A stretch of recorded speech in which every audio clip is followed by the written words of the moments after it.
once again, ladies and gentlemen of YouTube. Today we are going to continue our adventures with Nancy Drew and the Hottie Boys. Super Mysteries. Gold Medal Murder. Alright, last we left off, Nancy has just gotten permission to go to the Olympics in LA. And now we get to the other half of this amazing story. Joe and Frank. Chapter 2, this is Joe's point of view. Big hair, bigger weapons. Frank! A little help here! I stepped to the side, trying to get into more of a defensive position. I stumbled a little, though, as my foot encountered the edge of the narrow wooden bridge on which I was standing. I nearly went down to my knees. I could hear the guy behind me taking a quick step forward, but he dropped back when I regained my balance. I noticed a strange buzzing noise getting louder by the second, but I couldn't tell where it was coming from. The two guys in front of me were watching me closely, waiting for the right moment to charge. They were dressed like refugees from a bad 80s movie. Big fuzzy hair, spiked leather jackets, and plastic-framed sunglasses. What was with gangs and the terrible matching outfits? Didn't they realize it just made them look silly? Although, all three were carrying very, very big sticks. Sticks with bits of metal shoved through them. Sharp and rusted nails. Those made them look a little more serious. Frank, I haven't had a tetanus shot in years, so you need to get over here right now. Where was Frank? And what the hell was that buzzing noise? The only thing that was keeping these three dudes from rushing at me was the two of their friends who were already unconscious at my feet. Tweedledummer and Tweedledummest, who walked right up to me and let me knock their lights out. These ones, however, were being careful. And it was only a matter of time before all three of these guys came to me at once. I was good. Well, heck, I was great. But if the three of them attacked me at the same time, I'd give them a 50-50 odds they could take me. The two in front of me had noticed the noise as well. It was now incredibly loud. They glanced behind them, and I got ready to charge them. It was my best chance. I was just about to start running when a motorcycle came flying over the hill, straight for the bridge. The two guys scattered to the sides. I heard two loud splashes as they landed in the river below.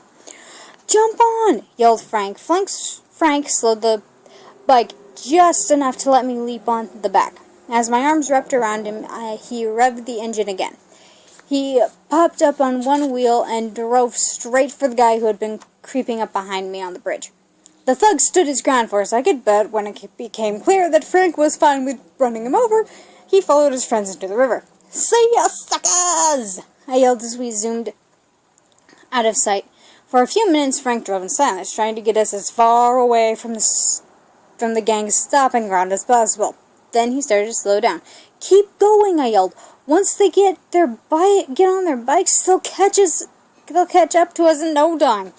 "Don't worry," said Frank. "I removed all the starters before I took this one. They're not going anywhere." "I'm glad you weren't wasting your time while I was fighting the baddies," I said. "Speaking of which, where are the plans?"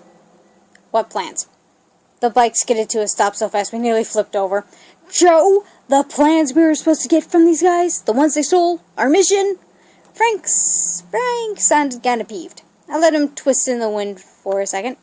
"Just kidding, big bro. I got him right here." I patted the bulge in my pocket. "Now, let's get out of here. I have hairspray all over my hands from fighting those dudes." For a second, I thought Frank was going to make me walk back to ATAC headquarters. Time skip. With everything... Camera is being a pest. Woohoo!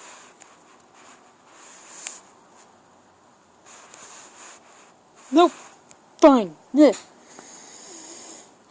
With everything wrapped up for ATAC, the only thing left on my weekend plans was to play Zomg Kill 3, my favorite video game. I'd already won it twice, but until Zomg Kill 4 came out, for home play, it was the best game out there. My hands still felt vaguely sticky, even though I just showered. We were in Frank's room, since that's where the game player was. Frank was lying on the floor studying something. What else was new? I heard the doorbell ring downstairs, but over the opening music of Zomb 3, I barely noticed it. "Boys!" yelled Aunt T. "You shouldn't have ordered pizza. Dinner's going to be ready soon." "Pizza?" I said to Frank. "Did you?" I shook my head no. This could only mean one thing. A moment later, a familiar face loomed in our doorway. "Hey, Frank, hey, Joe. Anybody order one mission with extra danger?" It was Vijay! Vijay Patel was a fellow ATAC agent who specialized in intelligence and undercover operations. He'd been our contact for new missions before. He was also a big video game geek, so I loved getting to work with him. He always had the latest handheld games to play while we were on stakeouts. He flipped open the lid of the pizza box he was holding. This will give you guys all the details on the case. I've got to get back to headquarters. Inside the box was a familiar-looking disc. I was pretty sure it was Zomkill 4. Some of our missions came disguised as video games. After we watched the briefing, they worked just like the real thing. This was awesome. Vijay must have arranged it. There was also, however, a pizza with mushrooms and anchovies. Gross! "Can you take that back with you?" I asked him, pointing at the pizza. "And give us a hint at what the mission is?" added Frank. "Sorry, no can do. It would look suspicious if I left with the pizza." I think your Aunt Trudy is already a little annoyed that I interrupt her soap opera watching. And all I'm saying about the mission is this. I'll see you guys in LA. With that, Vijay bounced back downstairs. LA? I was liking the sound of this. LA meant two things to me. Beaches and movie stars. Perhaps even movie stars and beaches. In bikinis. Sweet. Frank grabbed the disc from the pizza box as well as a slice. "Ew," I said. "Pizza's pizza," he responded. And he took a big bite. I flipped the box with the lid closed so I wouldn't have to smell it. I took out Zomkill 3 out of the console and we popped the new disc in. The opening scene was of a tall, muscular young man in a Speedo and goggles getting out of a pool. "That's Scott Trevor," said Frank. "People say he's the fastest man on Earth, or, well, in water." Frank was an avid swimmer, and was on the Bayport High School swim team. I vaguely recognized Scott from a poster Frank had on his wall. As Frank waved to the crowd in the video, a voiceover on the video began to explain exactly what Frank had just said. Turns out he had, at 21, already won 6 Olympic gold medals, set multiple world records, and set multiple world records. He'd also begun to receive numerous death threats, all focusing on the upcoming Summer Olympics in LA. "Yes!" said Frank. We high-fived. Going to the Olympics had always been a dream of ours, and now ATAC was sending us? The camera panned across the new Olympic building that had been built for the Games.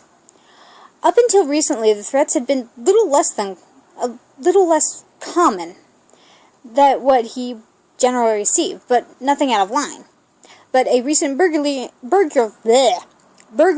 in his house, combined with the more frequent and violent threats, had made the Olympic officials nervous. The Games brought in huge amounts of publicity, as well as controversy over human rights abuse in particular countries and fights about the money used to build the stadiums. The last thing they needed was more negative publicity.